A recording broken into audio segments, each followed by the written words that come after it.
nou, toe ons nou, hier staan in worship, eers geskryf 'n klomp tekstverse daar agter neer vir koninkryk.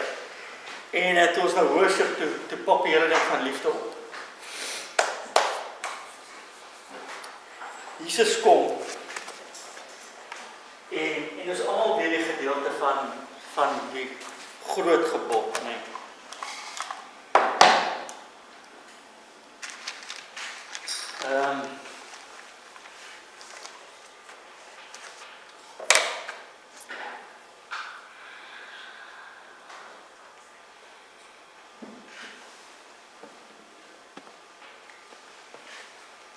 Die Fariseërs en Sadduseërs het altyd probeer om Jesus vas te vra en om aan 'n hoek te druk en om te nail vir iets. Toe sê die Fariseërs hoor dat hy die dis na Matteus 22:34. Toe die Fariseërs hoor dat hy die Sadduseërs kyk, kom ons wag, vers 35.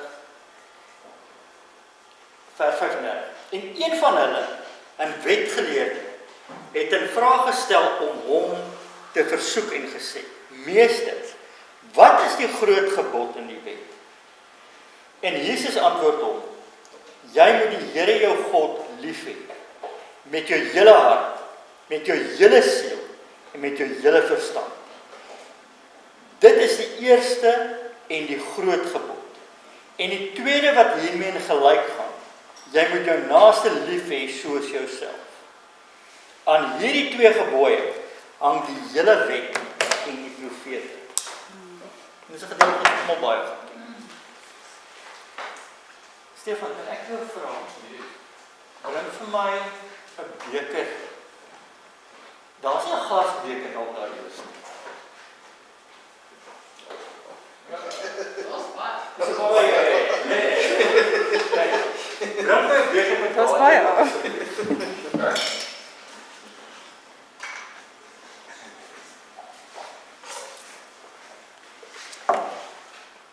Kom en vra, wat is die grootste gebod?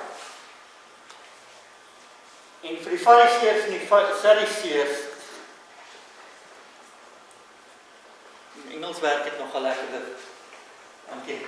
Thanks. The Sadducees and the Pharisees.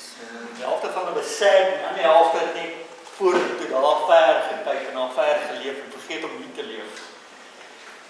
En omdat hulle so eng was, het hulle net vasgekyk in die wet, in dit wat hulle sien in die skrif. En Jesus kom op 'n stadium en sê vir hulle: Julle soek die skrif, maar die een wie julle soek staan reg voor.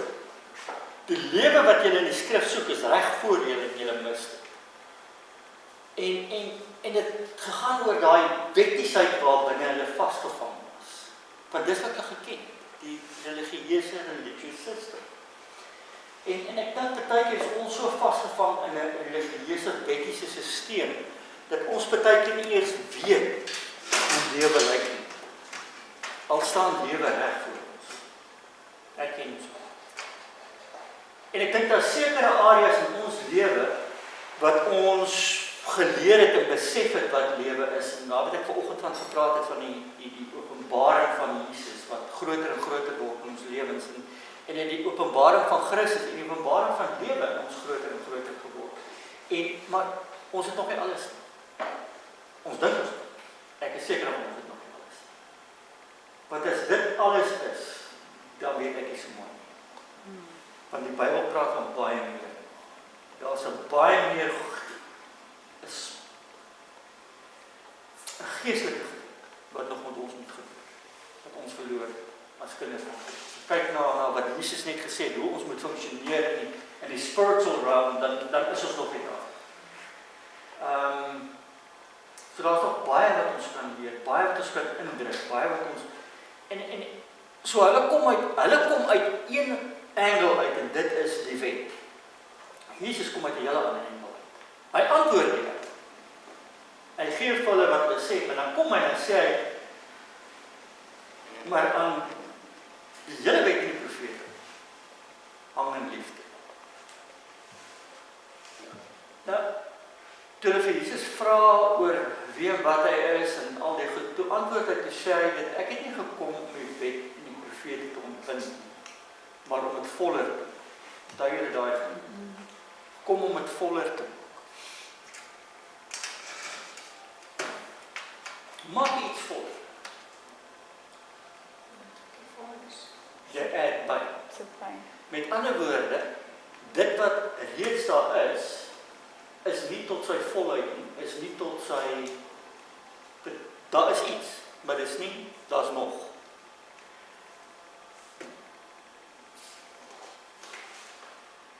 Kom Jesus te sê, ek het nie gekom my wet en die profete te ontbind nie, maar om dit voller. As ons kyk na die Ou Testament, die 10 gebooie, dan sien ons, dit is rigiede, definitiewe reëls. Thou shalt not kill. Thou shalt not steal. Dit is, weet, en dit is tot 'n wet om God lief te hê. Nou, ek kan vir my vrou sê, luister hierso, ons is getroud. Hier's my ring. Jy dra 'n ring. Ons is in die wet, in die eg gebind. En ek het 'n stuk papier om dit te bewys. Maar dink julle regtig dit gaan liefde kultiveer? As ek vir elke keer sê, girl, hier's die papier. Ons is getroud. Jy moet my nou lief hê. Dink jy regtig dit gaan liefde kultiveer? Nee. Dink jy regtig dit gaan 'n verhouding kultiveer? As God kom en sê, luister hierso is die 10 reëls wat ek vir julle gegee het, en julle moet by dit bly, en as julle by dit bly, dan het ons 'n verhouding. Nee. Nou kom Jesus en hy sê, ek het nie gekom om dit weg te vat, om dit meer te maak. Nou kom hy en sê ons, om die meer maak, sê ons die hele ding van liefde. So. Die wet lyk so. Dis die wet. OK. So die wet. Nou kom Jesus en sê, ek het nie gekom om dit uit te gooi, maar ek het gekom om by te voeg. Om het meer te maak, om het te vervul, om het te vul, om het oorlopends te vervul. Hoe doen ek? Deur liefde. So, die ou wet het gesê, thou shall not kill. Jy mag nie doodmaak. Nou kom Jesus en hy sê, liefde vervul alles. So die nuwe wet sê nou, of die vervulde wet sê nou, omdat ek jou lief het, wil ek jou nie dood. Omdat ek jou lief het, wil ek nie van jou steel. Omdat ek God lief het, wil ek hom aanbid. En omdat ek hom lief het, wil ek net hom aanbid. Sien julle die wet lyk nou 'n bietjie anders op 'n ander einde, vanuit die liefde se kant. Nou, as ek vir jou vra, hoeveel gebooie is daar? Wat gaan jy my antwoord?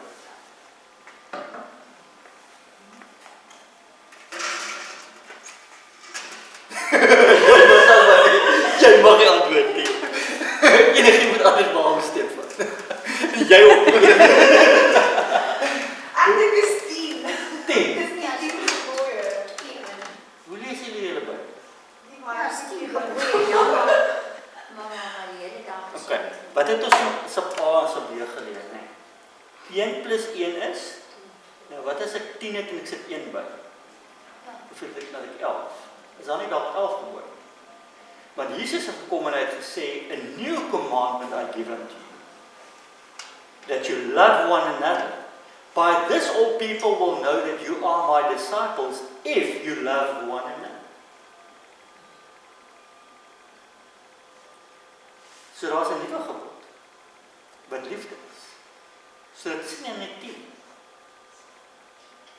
Hoekom? Want liefde vervul die gebod. Maar nou kom maar 'n ander gedeelte. Kyk. So vinnig hier gemerk. Johannes nuwe gebod gee ek julle, dat julle mekaar moet lief hê soos ek julle lief gehad het. Moet julle ook mekaar lief hê. Hiermee sal almal weet dat julle my disippels is, as julle liefde onder mekaar het. Net daai stukkie is aan. Onthou julle wat hy die ou wet gesê het gesê dat jy moet jou naaste lief hê soos jouself. Ek het op 'n stadium 2 keer wat ek gepreek het oor selfliefde en die mense, 2 groepe mense gevra. Het julle al ooit 'n preek gehoor wat sê jy moet jouself lief hê? En al 2 keer het niemand gesê hulle het 'n preek daaroor gehoor. Het julle al 'n preek gehoor dat jy moet jouself lief hê? Julle van julle, sê julle het bevoorreg. Nog nie. Daar word nie oor gepraat dat jy jouself moet lief hê nie, veral nie binne ons Afrikaanse kultuur. Want ons is nog te bang dat iemand homself opblaas of self verhef of wat. Nee. So, daar word nie oor dit gepraat nie. Maar die Bybel koppel direk liefde vir iemand anders aan die manier hoe jy jouself lief het. So jy kan nie iemand anders meer lief hê as wat jy jouself lief het. Dit beteken, jy kan jou man of jou vrou nie lief hê op die level wat jy jouself lief het. En wanneer jy voor die spieël staan, wat sê jy vir jouself? Want dit is die level wat jy jouself lief het. En dit is die level wat jy ander mense kan lief hê. Jou naaste lief hê soos jouself. Maar nou kom Jesus. En hy vat daai, is asof hy, onthou, die Bybel sê dat Jesus het nie gekom om te condemn, maar hy het gekom met genade, Johannes 1. Dat hy gekom om genade te openbaar. En dit is asof Jesus kom en hy sê, dat weet jy wat, ek weet julle imperfektheid. Ek weet julle kan nie lief hê bo jouself nie, en ek weet julle sukkel om julleself lief te hê. So kom ek help julle nou. En hy maak dit vir ons in 'n opsig baie makliker en in 'n opsig baie moeilik. Want hy sê nou, 'n nuwe gebod gee ek julle, dat julle mekaar moet lief hê soos ek julle lief het. So waar die toonbeeld van liefde was, wie ek is, so het ek iemand anders lief, word nou wie hy is, so moet ek iemand anders lief hê. Wat 'n bietjie makliker is in 'n opsig, veral as ons die dag self sukkel met onsself. En ons weet nie van julle nie, ek gaan seker daardeur. Dat ek sukkel met myself. En daai dae is dit moeilik om iemand lief te hê soos wat ek myself lief het, want party dae is daar nie veel. Maar dan word dit maklik om te sê, okay, ek kan lief hê, soos wat Christus lief. Want ek kan sien hoe hy omgegee vir mense. Ek kan sien hoe hy vir die sondaars liefde gewys het en genade gewys het en uitgereik het na hulle toe en die outcasts soos die lepers, die malaatses, hoe hulle nie eens, hoe hulle op 'n afstand hulle kos vir hulle neergesit was en oor 'n afstand met hulle gepraat was, waar daar geen kontak was tussen hulle eie familie en die malaatses nie, wat hulle kom aansteek. Hoe dit nie net 'n fisiese siekte was nie, maar dit ook 'n geestelike siekte was. Met ander woorde, hulle was nie net siek nie, hulle was ook onrein. So hulle was fisies verwerk en hulle was geestelik verwerk. En nou kom Jesus. Hy raak die een, hy genees die een oor 'n afstand. Maar die volgende een stap hy na toe en hy raak hom aan. En hy breek alle sosiale reëls. Hy breek alle mediese reëls. Hy breek alle geestelike reëls. En hy raak die ou aan en hy betoon liefde. Hy reik uit na hom en hy genees hom. En baie dae is dit makliker om daai gedeelte te kan assosieer om iemand liefde te bewys as dit wat jy teenoor jouself. Vang julle wat ek sê, of praat ek nie met myself? Maar dan is daar ook 'n moeilike gedeelte. En die moeiliker gedeelte is, dat Jesus sê, julle moet mekaar lief hê soos ek julle lief het. En dis die gedeelte waar hy gekom het en homself gegee het. Is dit waar hy sê dat ware liefde is, wanneer die een vriend sy lewe vir 'n ander vriend gee? Miskien dit is makliker dan om myself lief te hê en ander lief te hê soos ek myself het. As wanneer ons na daai gedeelte van Christus kyk. Waar kom waar dit self-sacrifice in. Want, ja, dit Wat trek ek is die streep tussen self-sacrifice en liefde? Want baie mense gaan advantage vat van jou self-sacrifice nature en op jou eindelijk afstoot jy en jy hou nie meer van jouself nie en jy laat dat mense oor die loop en jy so self-sacrifice los uit. Want dan net, toe Jesus homself gesacrifice, daar stye wat hom wou gevange geneem het en dan sê die Bybel, it was not yet he staan en dan stap hy tussen hulle deur. Hy het nie elke keer homself gesacrifice nie. Daar was 'n tyd gewees wat hy dit gedoen het. En ek dink ons mis read baie keer die goed en ons wil elke keer sacrifice. Ons wil elke keer onsself nie totaal gee. Maar daar is ook 'n groot stuk en is dit die tyd, is dit wat hy moet voel wat daar is ek nie. Dit is spiritualizing, maar is dit regtig wat God wil hê dit doen? Ja. En dan ook baie keer help ons mense deur hulle nie te help. Want as iemand aan mekaar net, byvoorbeeld net kos gee, heeltyd net kos gee, dan neem hy self nooit self verantwoordelikheid vir sy eie lewe nie. En dan help ek hom. Maak dit sin? Ja. So, die gedeelte van self-sacrifice, wat ek myself sacrifice vir iemand anders, is 'n talle. Maar dan, Jesus het dit nie net 'n self-sacrifice in die sin van hy het homself verontrief ter wille van ons. Hy het regtig sy lewe. Hy is regtig dood, sodat ons kan leef. Ons het 'n ding in die Afrikaanse kultuur. Dit kom by die huwelik, as die man is die hoof van die huis. Nee. En die vrou is onderdanig, want die Bybel sê sy is die helper. Soos dan aan die Efesiërs kyk na dit. En dan het jy, jou ouer generasie is nog baie sterk op daai ding, en dan begin ons generasie, dan begin jy kriebelerig geraak met daai ding, en dan die jonger generasie is boer dit, ons is absoluut gelyk. As jy die regte waarheid weet, wil jy nie gelyk wees nie.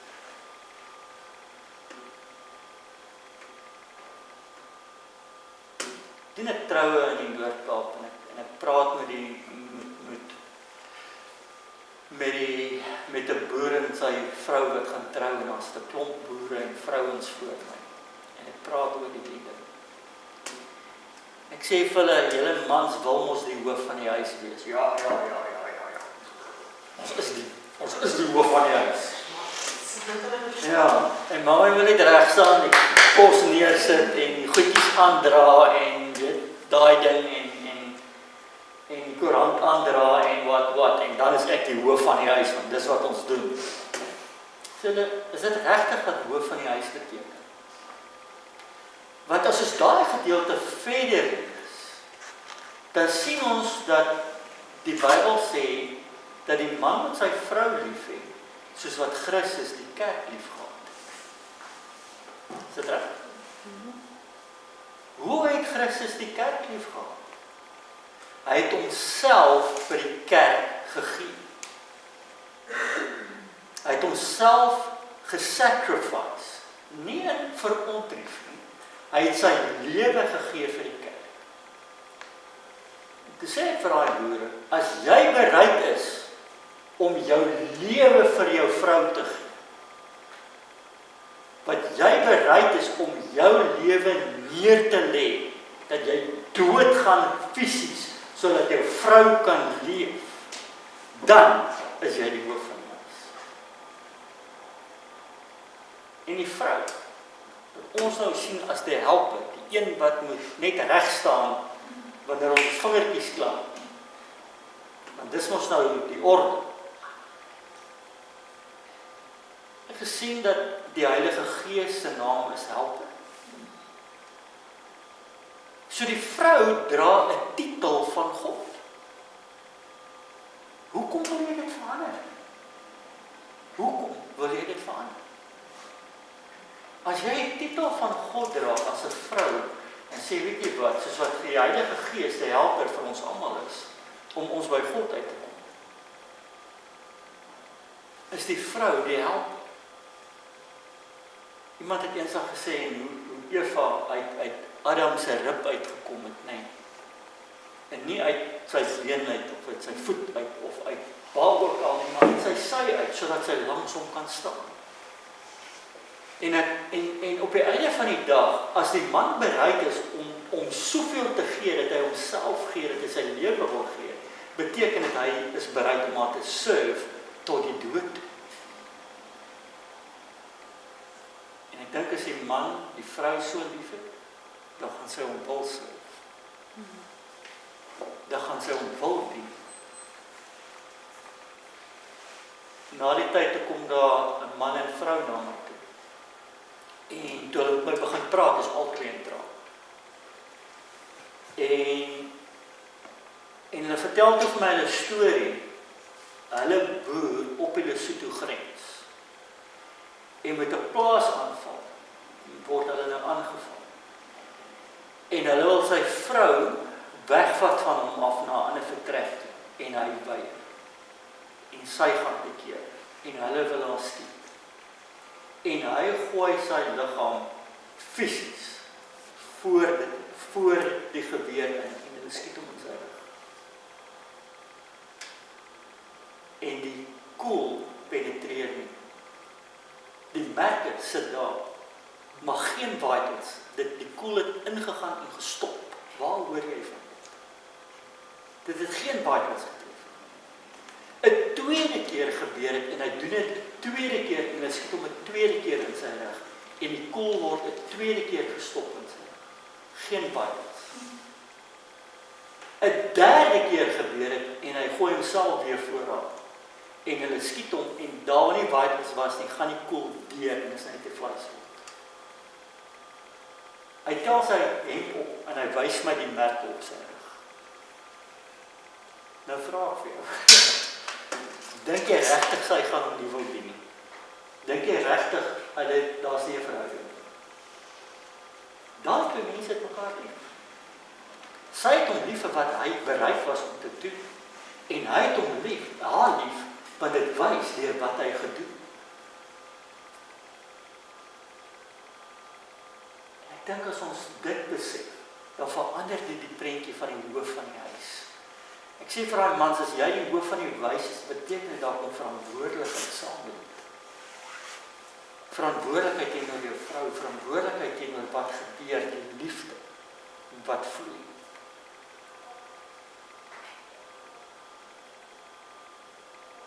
En dit is, God het iets vir ons gegee, dat ons tussen mekaar kan beleef, om te verstaan wat hy voel vir ons. Maak dit sin?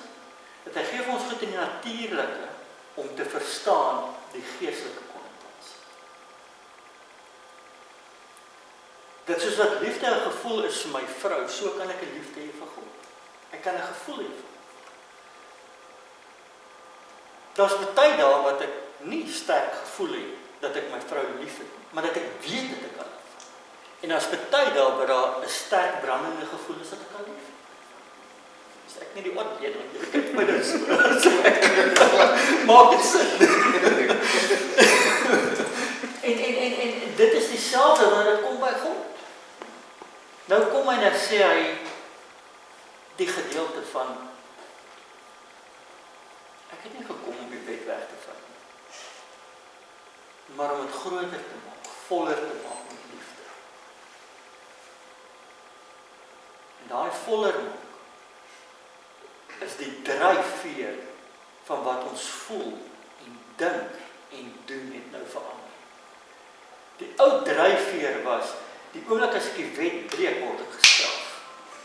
As jy die wet breek en jy sit langs my, sit net bietjie soet toe, anders word ek ook geklap in die weerlig. Maar nou het dit verander. Hy het gekom met genade, die dryfveer nou om die wet te hou en by dit te bly, is nou liefde. Kom Paulus praat van die liefde dring ons en dryf ons. Dis 'n ander dryf, dis 'n ander level wat nou inkom in verhouding met God. Waar Jesus nou kom en hy vat, soos ek vanoggend gesê het, en hy kom en hy noem nergens eers vir God op een van sy groot name van die Ou Testament. Hy kom en hy openbaar hom as iets heeltemal anders, en hy kom en hy openbaar hom nou as Vader. Ek dink dit was die vreemdste ding wat hy vir die Jood in daai tyd kon gesê. Dat jy met God kan relate, die skepper van hemel en aarde, soos wat jy met jou pa het. Want hy het liefde gehad. Hy het vir ons gekom en vir ons gewys wat liefde is, en vir ons gewys dat die dryfveer is nie meer die letter nie. Dit is nie meer die sertifikaat wat sê jy is getroud nie, dit gaan oor die liefde wat tussen ons is, wat die dryfveer is. En hy kom en hy sê, so kan jy nou God lief hê, asof hy jou pa is, want hy is jou pa. En dan leer hy hulle so bid, door die vraag, leer ons bid. Onse Vader wat in die hemel is. Dit vir haar bo is, manifesteer dit. Dit gaan oor 'n verhouding. Maak dit sin. En die liefde net alles vervul.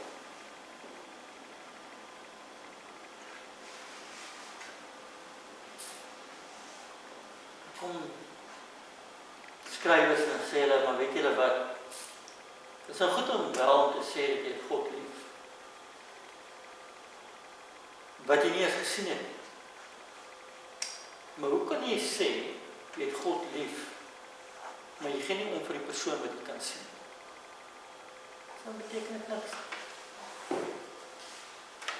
Want daar iewers moet 'n manifestasie kom van dit wat ek met God beleef, moet deur my begin vloei, deur my begin manifesteer, en moet begin gebeur, omdat ek 'n spieël word van hom in my lewe.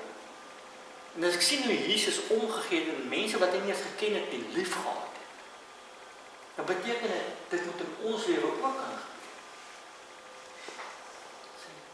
Nie as jou broer kan lief hê wat jy sien nie, hoe kan jy vir my sê jy het God lief? Wat die ander gedeelte is, omdat ons hom lief het, vloei liefde. Dis liefde vir ons stel om deur ons te begin vloei. En daai ding is ook 'n proses. Dit is 'n proses, soos want nie almal van ons verstaan God se liefde op dieselfde level. Baie van ons het sekere revelations in ons lewe waar ons vooruit is en voor die ander uit is. Maar dan is daar ook areas in ons lewe wat ons bietjie terug is teenoor ander. Verstaan jy wat ek sê? Ons is nie op dieselfde vlak op baie van die goed in die geestelike lewe. En die oomblik wanneer ons begin kom op daai plek van wat God se liefde oorvloedig is wanneer dit uitloop en oorloop na ander toe. Ongeag wie dit is. Dis wat ek vanoggend gesê het, vir my so beautiful is dat Johannes praat van so lief het God die kosmos gehad. Hy het nie gesê so lief het God die mens gehad nie, want dan kon hulle nog geredeneer het, ja, wie's mens en wie's nie mens. Soos wat van die mense vandag doen. Om sekere mense as nie mense te bestempel. En hy kom en hy maak 'n inclusive woord, net Johannes gebruik het, om te sê, want so lief het God die wêreld gehad, ons vertaal, maar in die Grieks so lief het hy die kosmos gehad. Hy gebruik 'n omvattende woord om te beskryf van hoe God lief gehad het, want hy wil niemand uitsluit. En hy kom en hy sê, dit is hoe jy moet lief hê. Jy moet niemand kan uitsluit. Dan het die liefde van God oorvloedig geword in ons. Dan het ons begin lief hê soos wat hy lief gehad het. En die eerlikheid, ons is nie allemaal daar. Ons is allemaal het areas wat ons kan groei. Ons het allemaal areas wat ons gechallenged kan word. as ons regtig so lief gehad het, dan wonder ek van hoeveel van ons het vanaand hier gesit. En hoeveel van ons is nie dalk op ander plekke om God se liefde te manifesteer. Wat is die beauty daarvan? Is dat God include ons nog steeds, sonder dat ons op dieselfde level is. En die beauty van liefde vir my is dit weer kom terug by God se liefde. Dan is die hele gedeelte van niks wat ek doen kan maak dat hy my meer lief het. Niks wat ek doen kan maak dat hy my meer lief het nie. Aan die ander kant, niks wat ek doen kan maak dat hy my minder lief het. Want die Bybel sê het ons lief gehad, toe ons nog sondaars was. Ek praat nie van teleurgestel. Ek dink ons baie keer stel ons God te leer, wat beteken nie, hy is minder lief vir ons. En is daai gedeelte van ons liefde, sy liefde vir ons is omvangrijk. Maar hoeveel keer meet ons goed aan liefde vir ander?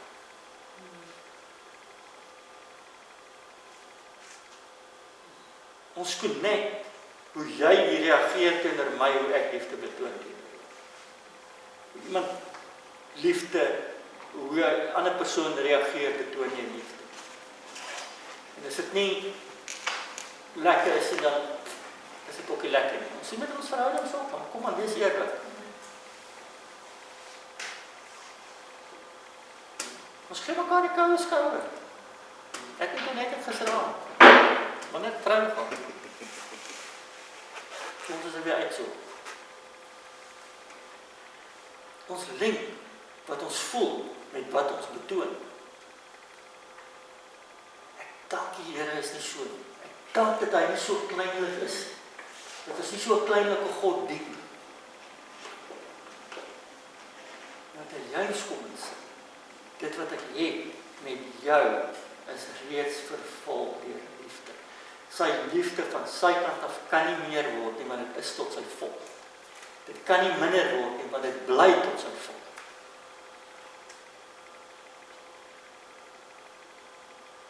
Dit is hoe ons hom beleef. Dit is die probleem is. En dank die Here dat hy meet ons nie aan.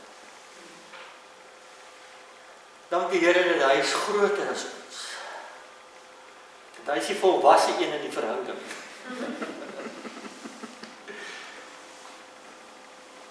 En mag ons kom op 'n plek dat ons ook mekaar nie meer aan wat gebeur nie, maar dat ons mekaar kan lief hê ter wille van, ten spyte van. Want dan kom Jesus en dan sê hy, soos wat julle mekaar lief het, so sal die mense weet, julle is my disippels. Eina.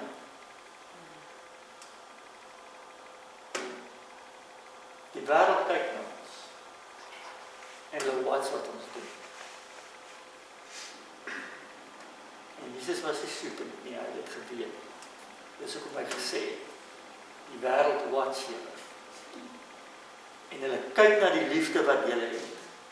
En wanneer hulle dit sien, hoe julle met mekaar reageer, dan weet hulle julle is genuine.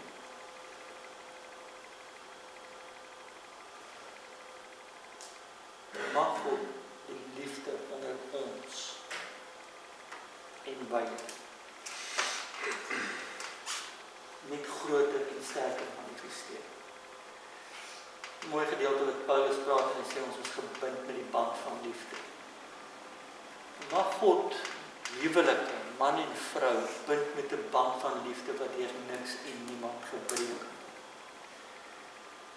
Ons amper sê meer op en aan. Ons mors op en aan.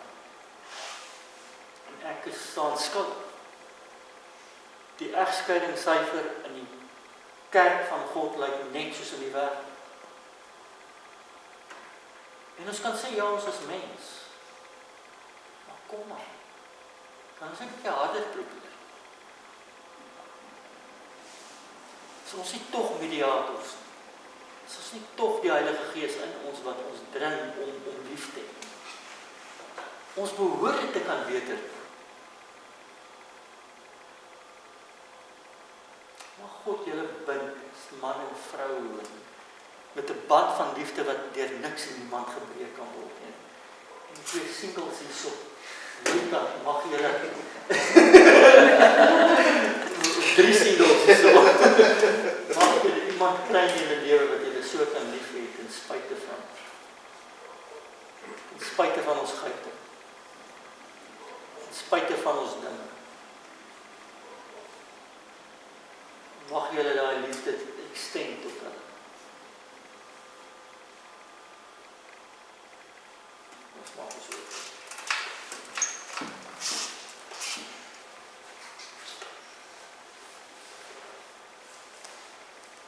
Vader, ek dank U dat U ons ongelooflik baie liefhet. Ek is vanaand die een wat wil sê dat ek dink nie as ek verstaan hoe lief U my het.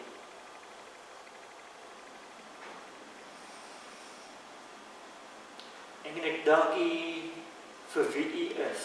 Al verstaan ek nie altyd presies wie U is.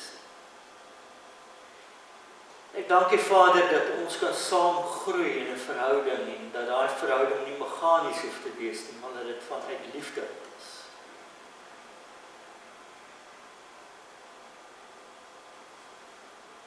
Vader, ek dank U dat elkeen van ons vanaand ook wat hier is en ook in ons vriendskappe en ook as gelowiges, dat ons nie net ons vingertjies hoef te klap en ons is op 'n plek met mekaar in volheid van liefde nie, maar dat dit ook 'n proses is van groei en mekaar leer ken en mekaar se foute raak te sien en oor te sien. Bid Vader dat U ons sal nader bind met 'n band van liefde wat deur niks en niemand gebreek sal word nie. Vader, ook ons huwelike en ek bid dat dit ook sal uitkring na mense toe wat ons ontmoet, mense wat ons ken.